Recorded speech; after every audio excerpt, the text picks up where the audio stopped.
Kraft presents The Great Gildersleeve. Kraft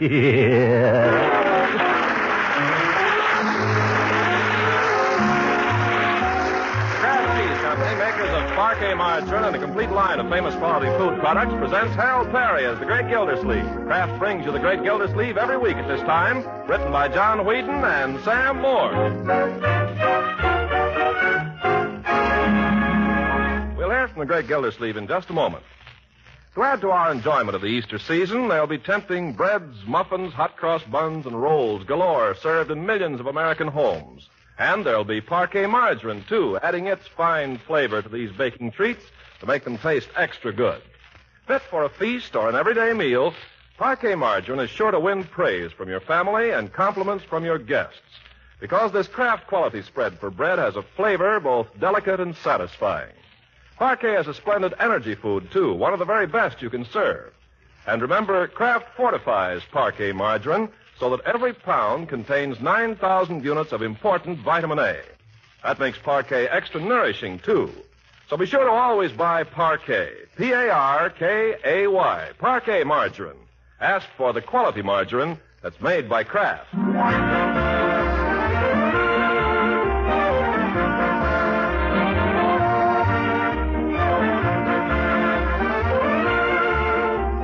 We take you now to Summerfield and Summerfield's favorite son, the Great Gildersleeve.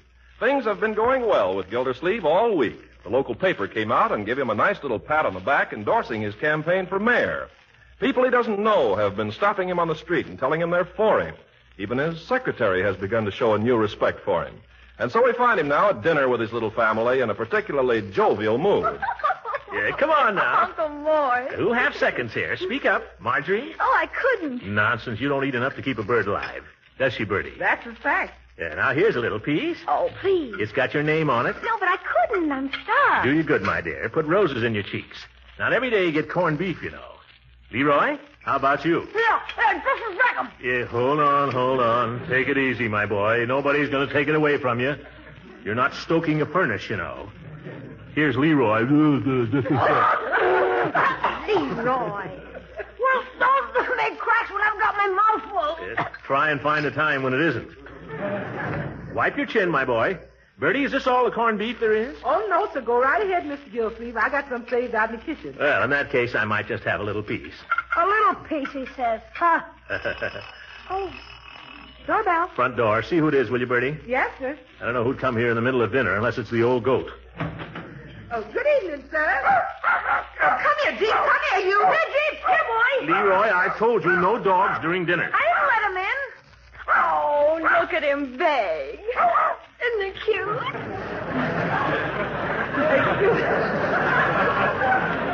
Excuse me, Mr. Gildersleeve. There's a gentleman at the door. Says, could he have a word with you? Who is it, Bertie? Never mind. I'll go see him, Bertie. Sit down, Leroy. I'll go. Leroy, go back and sit down. I just want to see who it is. Will you sit down? Go back and finish your dinner. Okay. Well, hello, Floyd. Come in. I smell cabbage. Hi, Hi, Leroy. Eat your cabbage, Leroy. Say, Commissioner, this is kind of private, if you don't mind. Oh, certainly. Come on in the living room. Jeepers, 7:30. The wife will kill me. What I wanted to say. You remember when you was in the barber shop the other day and I told you might like to meet Clarence Magruder? Oh, yeah, I'm sorry I couldn't wait around that day, Floyd. Well, what do you think? Now Magruder wants to meet you. Well, been hearing about me, has he? Of course, this is strictly on the QT, so keep it under your hat. But between you and me, I think he wants to look you over. Huh? That's why he's coming here tonight. Here, tonight? He's coming here? I haven't heard anything. I know. He didn't want to take any chances. Didn't want it to get around that he's talking to you, see? So I told him I'd be glad to do him a favor and drop by and see if you was going to be home tonight. Oh, I'll be at home, all right. Gosh, yes. Gee, if I could get Magruder behind me. You'd be in, because he really knows what's what. He knows what makes this town tick. Oh, you don't have to tell me. Gee, Floyd, I really don't know how to thank you. Oh, that's all right, Commissioner. Just remember who fixed it up for you, that's all. When you get to be mayor, you know what I mean. Don't worry, Floyd. The Gildersleeve never forgets.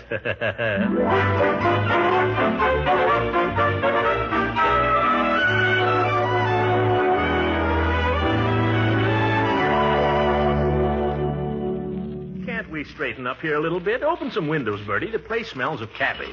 There, that's him. Leroy, come back here. Let Bertie go. Hold it a minute, Bertie. Yes, sir. Now, remember what I told you, both of you. This is very important to me. I want you to keep out of the way. Can't we just peek, Uncle Mort? No, I want you to keep out of sight. But I've never even seen him. Nobody's supposed to know that he's here. Now, run upstairs, both of you, quickly. All right, Bertie. Is my cap all straight? Never mind your cap. Open the door. Don't keep him waiting out there. Mr. Gildersleeve's residence. Good evening. Mr. Gildersleeve in? Whom shall I say is calling, please? Oh, Bertie, that's no way. Show him in. Yes, tell him it's a friend, if you will. I smell cabbage. Oh, Mr. McGruder, I'm Gildersleeve. Come in, won't you? Come right in. Thank you. Come back here, Jake. Come in, Leroy. Come back here. Don't be frightened, Mr. McGruder. Just my nephew's puppy. Oh, not at all. I love dogs. Here, boy. Nice little fellow. Leroy, what did I tell you? I couldn't help it. Unky got loose. No, don't be too hard on the boy, Mr. Gildersleeve. He didn't mean any harm, I'm sure. Is this your nephew? Yes, this is my nephew, Leroy. Leroy, say how do you do to Mr. McGruder. Hi. Leroy. Fine young lad. I have a boy of my own at home, only he's about 20 years older. And is this young lady? My niece, Marjorie. What are you hanging back for, my dear? Come down and meet Mr. McGruder. Good evening. Well, you're quite a young lady. I bet you have plenty of beaux. How about it, son? They're all over the place. Ah, charming. You're a lucky man, Gildersleeve, to have such a fine family. Yes, I'm pretty lucky at that. Now, kiddies, run along. Mr. McGruder and I have things to discuss. Bye. I'm glad to have met you. Goodbye. Oh, Sonny, come here a minute. Yeah? Ever see one of these before? $silver. Here, heft it. Gosh, it's heavy. Where'd you get it? Keep it. It's yours. What? Keep it. It's a present. Yikes, a whole buck. Leroy, what do you say to Mr. McGruder? Oh, thanks a lot. Very nice of him to give it to you. Now, run along. Come on, Jeeps, come on, boys. Shall we step into the parlor, Mr. McGruder? It's a charming home you have here, Gildersleeve. Charming. Oh, thank you. Sit down, Mr. McGruder. Make yourself comfortable. Oh, I can't stay. Matter of fact, I just dropped by. I've been hearing a lot about you lately, and I thought I'd sort of like to make your acquaintance. I suppose you'd like to know where I stand on a few public questions and so forth. Oh, no, nothing like that. Just a little social call. Well, I'm glad you came over, because I'd like to make my position clear right at the start. Your position? About what? I understand you've got a lot of influence in this town, Mr. McGruder. Well, now, you don't want to believe everything you hear, but such influence as I have, I might be glad to throw behind your campaign if conditions were right. Well, I want you to understand, if I'm elected mayor here, I'm going to be the mayor. I'm glad to hear you say that. I'm not going to allow myself to be dictated to by any person or party. That's the way I like to hear a man talk. You do? Certainly. That's the kind of a mayor this town needs. Well, in that case, I don't see why we shouldn't be able to get together. No reason at all. Now, as you may know, I have a small interest in a little construction company here in town. We have certain paving contracts with the city. Mr. McGruder. Just a minute now, please. These contracts are all settled. They've all been approved. They're all open and above board. Well, if they're all open and above board, I don't see that we've got anything to worry about. Well, I haven't. All I want is to be sure that some hothead doesn't get in there who's going to start rocking the boat just to make a show, you know. Now, if you can give me that assurance, I think I can practically guarantee you... Mr. McGruder, you can count on me 100%. Oh, well, now, hold on. I don't want you to think I'm rushing you into anything. Mr. McGruder, I'm a man of quick decisions. Well, now, you take a little time to think it over. Take a day. Take 2 days. Oh, take a week. I don't need a week. Well, you sleep on it anyway, then let me know how you feel, huh? It's nice to make your acquaintance, Gildersleeve. Hope we can get together on this. I'd like to see you in the mayor's office, because I don't mind telling you, I like the cut of your jib. Oh, thanks. I like the cut of yours.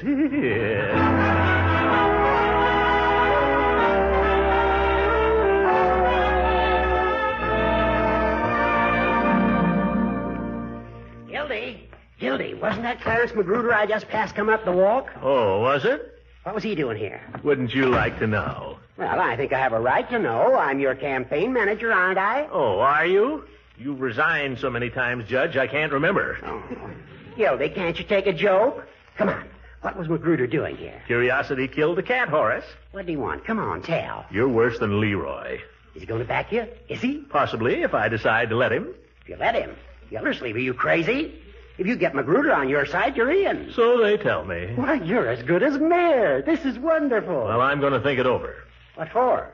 What do you want to think for? Now, come in here and sit down. I want to talk to you. I'm sorry, Judge, I can't. I have a date. Date? I have a date with Destiny. Destiny? Yeah, and if you'll excuse me, I think I'll call her up. Yeah. Now, Gildy, listen to me. Be sensible. This is just the point where you need some good sound advice. That's just what I'm going to get, Judge, but not from you. Good night. Gildy. Good night, Horace. Sorry you have to run. But, Gildy, don't push me. Nighty-night, Judge. Oh, good night. Now. Hello, Central. Give me heaven. La-da-dee-da-dee. Hello? Eve? Throckmorton? Yeah. I got news for you, Eve. I'll be right over.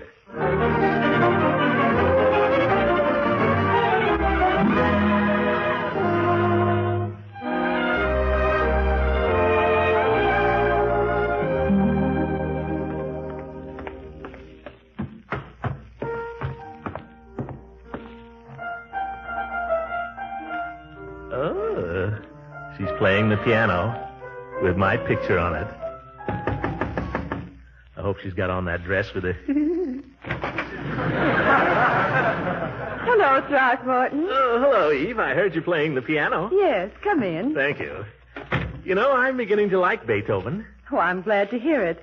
Of course, I was playing Chopin. He's good, too. Eve, will you go to church with me tomorrow, Easter? I'd love to, Throckmorton. Oh, great. You better get used to walking up and down that old church aisle with me anyway. Really? Why? Because you and I will be walking up that aisle as Mr. and Mrs. one of these days. You seem awfully confident. I am. I'm going to be elected mayor, Eve. And you know you promised. Sit down, Throckmorton. Let's sit on the sofa. I don't dare when you're feeling so sure of yourself. Yeah. I'll be good. Yeah, come on. All right. Now, why are you so certain you're going to be elected all of a sudden? I just talked to Clarence Magruder, that's why. Magruder? He wants to support me for mayor. And if Magruder supports me, I'm in. Oh, Throckmorton, how could you do such a thing? How could you even talk to him? Oh, Eve, there's nothing the matter with Magruder. Well, that's ridiculous. He's a crooked politician, and the whole town knows it. Well, I don't know it. He struck me as a very pleasant fellow. Throckmorton, do you expect a crooked politician to have horns and a tail? He's not crooked. Oh, don't be naive. I don't understand you. It was your idea that I should run for mayor in the first place. Now that I'm making a little progress, you don't like it. It was never my idea for you to win the election dishonestly, Throckmorton. There's nothing dishonest about it. I haven't agreed to anything. All I told you... I don't believe I care to discuss it anymore, if you don't mind. Eve! I'm terribly disappointed in you, Throckmorton.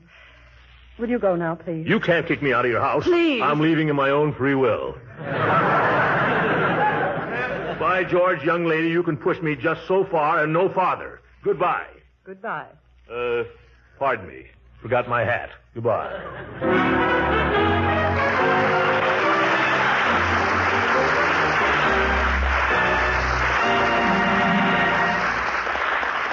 The great Gildersleeve will be with us again in just a few seconds. Today, as America stands poised for the final drive to victory, Uncle Sam expects increased effort from every one of us. Yes, the jobs ahead are going to be even tougher, and that's why wholesome, nourishing energy foods are so vitally important in your diet. Help replace some of the energy you use up every day by eating Parquet margarine, the quality spread for bread that's made by Kraft. Parquet, is one of the very best energy foods you can eat. And equally important, Parquet margarine is a dependable source of vitamin A. Kraft fortifies Parquet so that every pound contains 9,000 units of important vitamin A. Parquet margarine is also so downright good tasting, your family naturally will want to eat all they need of this economical, nourishing energy food. Tomorrow, then, buy Parquet. Parkay. Parquet, the margarine that's made by Kraft.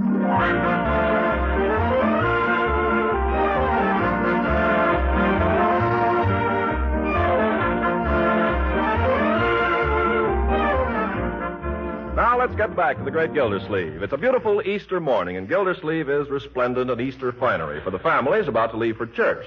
But our friend seems to have something troubling him. Hey, Unc, what do you think? A crocus came up in the front yard right exactly on Easter. Hey, crocuses have been up for a month. Maybe it's a tulip. Whatever it is, it wasn't there yesterday. That's Easter for you. It has nothing to do with Leroy. What's the matter, Unc? Look at the mud on your shoes. Confound it, 5 minutes ago you looked like a gentleman. Oh, Now... my gracious, he's tracked it all over the road. Yeah, take off those shoes, young man, and go out on the back porch and clean them. Oh, gosh, you don't have to get sore.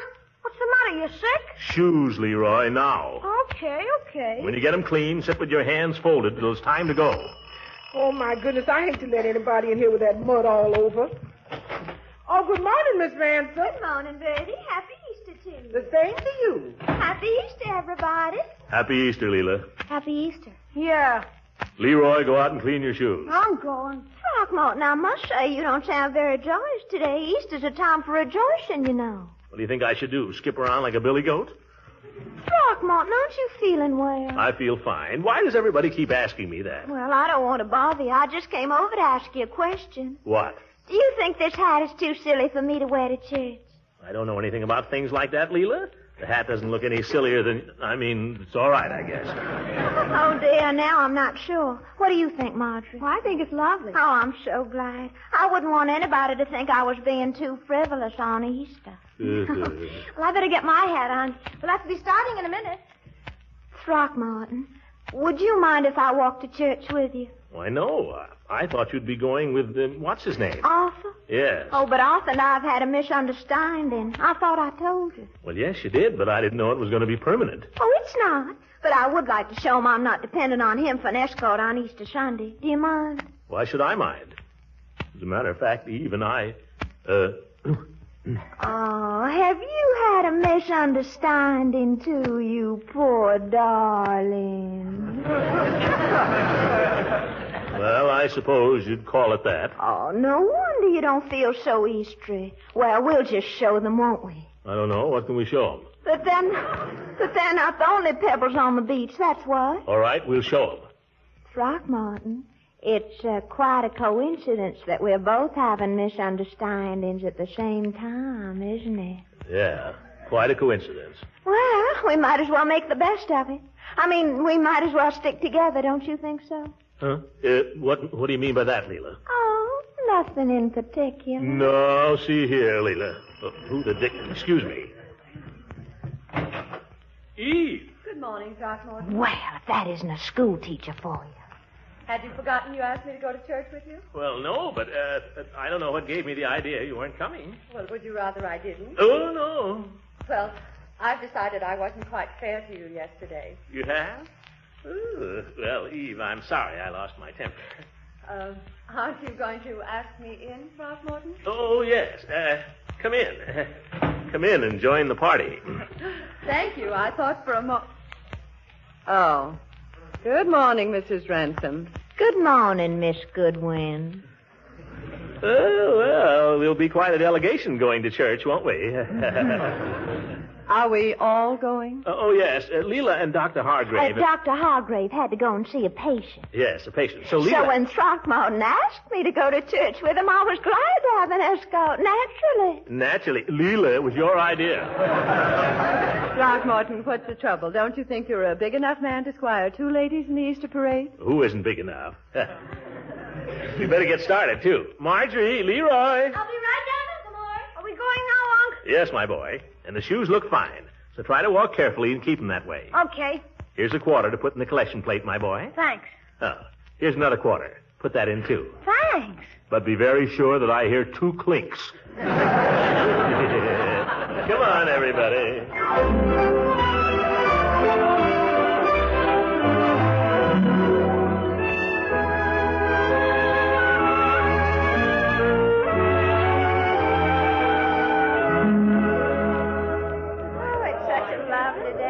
Well, I guess we're on time, all right. People still arriving. Oh, good morning, Mrs. Parker. Same to you. Oh, I love to see you raise your hat, Throckmorton. He does it beautifully. Oh, excuse me a second. I want to go over and speak to old Mrs. Carrington. All right. Eve, about Leela. It wasn't my idea to take her to church, you know. She's having a little trouble with Dr. What's his name? I understood that perfectly, Throckmorton. You did? You see through the darndest things. Gosh, Don't worry about it. Oh, isn't old Mrs. Carrington a darling? She says my hat is perfect for Easter. I was still worrying. Why worry, Leela, What are you poking me for? There goes Arthur. He's pretending he doesn't see me, but he does. Oh, for goodness sakes, Leela, can't you get your mind off Arthur? We're going to church. Let's go in.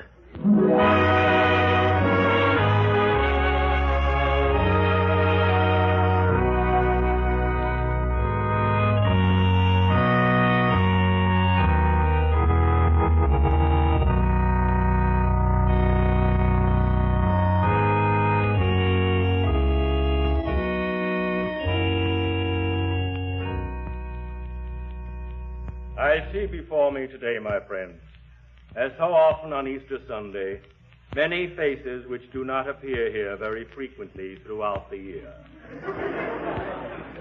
So perhaps I may be forgiven if I take for my text today a thought which is not one I would ordinarily choose for an Easter sermon, but one which seems particularly appropriate in these times. Sit still, Leroy.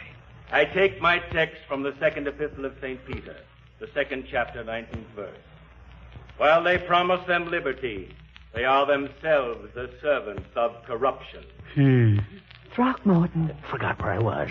There is a thought in this text for all of us, my friends, but especially for those in high places. Who are they today, these servants of corruption? Who are they? I think we all know the answer. And I think we all know, too, that every servant of corruption will meet with a reckoning on Judgment Day. Judgment Day? On that final day, at the gates of eternity, there will be a reckoning. To promise one thing, my friend, and to mean another, to be a servant of Gates of eternity. The reckoning. Judgment Day.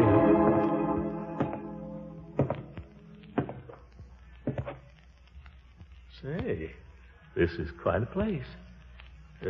Quite a place. Pardon me, are you the, Just a minute, please. I got to fill out this report. Are you in charge here? Well, I'm in charge of the gate. Something you wanted? Say, don't I know you? Haven't I met you somewhere before? Not that I recall, and I have a pretty good memory. Uncanny. Well, I don't know if you're the one. You wanted to get in, I suppose. They all do. If you're applying for admission, Mr. Gildersleeve, we have quite a list. Who told you my name? That's part of my job. Uncanny. We have quite a list of people waiting for admission, but if you'd care to leave your name... Oh, I'm not ready to apply just yet. I just thought I'd kind of like to see how I stood and, find out if I'm eligible. That is, if it's not too much trouble. Oh, not at all. We have the records here. Just get my glasses on. Now, let me see. Gildersleeve, Throckmorton P. That's it. What does it say? Please, I'll read it. Oh, sorry. Go ahead. What does it say? Let's see. 1923, 24, a few minor peccadillos. Here, 1942, on your income tax return for that I swear that later. Oh, yes, I see another entry here. But how about this one? What's that? April 8, 1944. That's yesterday. Oh. That wouldn't be what you came to see me about, would it? I don't know what you mean. I find the name Magruder here, Clarence Magruder. Does that mean anything? Oh, about that, I'll tell you. That's okay. It's all open and above board. Is it? There seems to be something about certain city contracts. Those are okay. I understand they've all been approved. You're satisfied to let them stand? Well, it's not my responsibility. It's no business of mine. If they've been approved, they've been approved. I'm sorry to hear you say that, Mr. Gildersleeve. Why? You know why. Who approves contracts in Summerfield? The controller's office. And who is the controller? H. Prentice Magruder. Any relation to Clarence? His brother. Good day, Mr. Gildersleeve. Oh, wait a minute. Don't close the book. Give me a chance. I didn't promise Magruder anything. You stay there. I'll take care of it. And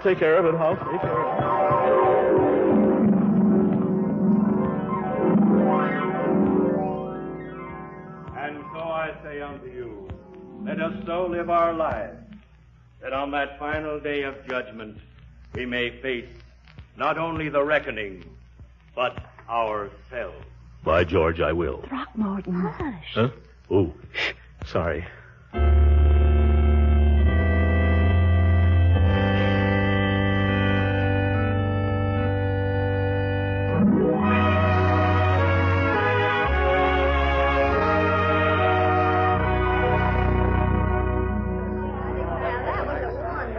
By George, nothing makes you feel as good as going to church. I ought to do it more often. Oh, Dr. Needham is such a fine-looking man. I thought his sermon was excellent, didn't you, Throckmorton? Yes, indeed. Makes you stop and think. Oh, hello, Mr. Gildersleeve. Peavy, you here? I mean, Yes? nothing. Nothing, Peavy. Happy Easter. Happy Easter, Mr. Gildersleeve. Oh, excuse me, the wife. Oh, dear. Uncanny. Well, girls, let's start along, shall we? Bertie's got a fine big dinner waiting. Commissioner, Mr. Gildersleeve. That barber person is calling to you, Throckmorton. Oh, ladies, excuse me a moment, will you? Hi, Commissioner. Yes, Floyd, what is it? His Nibs is looking for you, Magruder. He's around here somewhere. Floyd, you tell your friend Magruder. You tell him for me. Yeah? Well, you just tell him, that's all. Tell him why. Oh, here he is. Here's your man, Mr. Magruder. I found him for you. Listen, I'm not Magruder's man or anybody else's. From now on, I'm beholden to nobody. No. Take it easy, my friend. Don't call me your friend. Not so loud. I'll talk as loud as I like. I'll talk a lot louder before I'm through. Now, Commissioner, I think that's going a little far. You keep out of this. Now listen, Gildersleeve. When election day comes around, you know where you're going to be? Yeah, I'm going fishing with Wendell Wilkie. Now get out of here.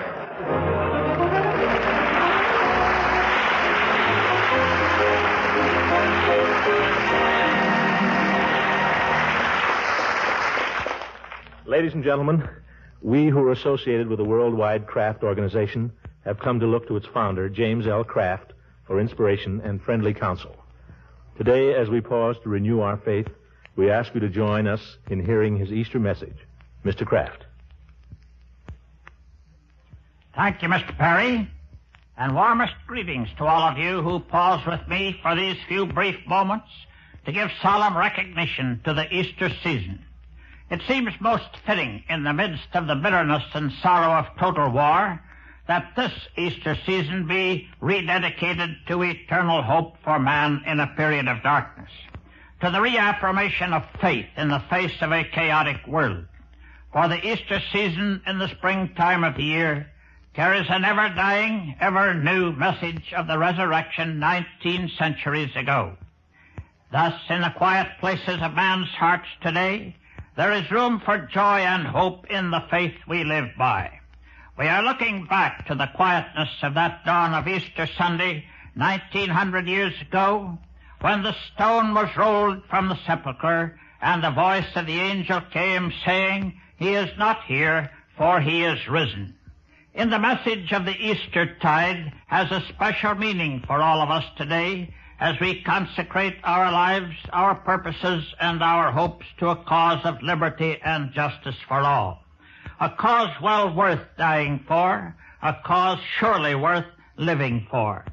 Let us remember that during this Easter season in many countries, spiritual faith alone is keeping alive the hopes of millions of oppressed and destitute peoples. Our posts of duty are many and varied as we look forward to the tasks which lie ahead.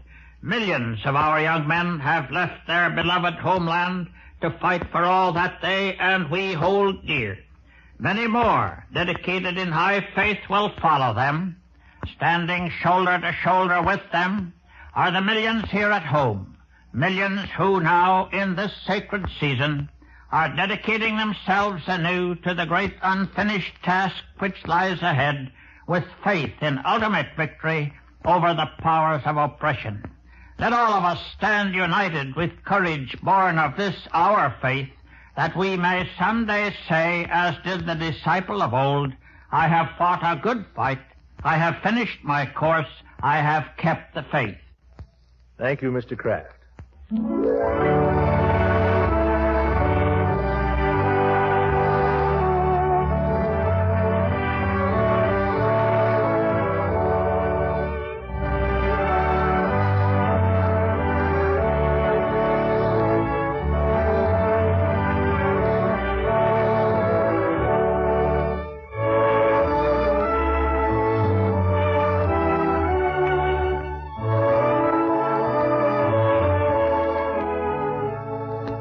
This is the National Broadcasting Company.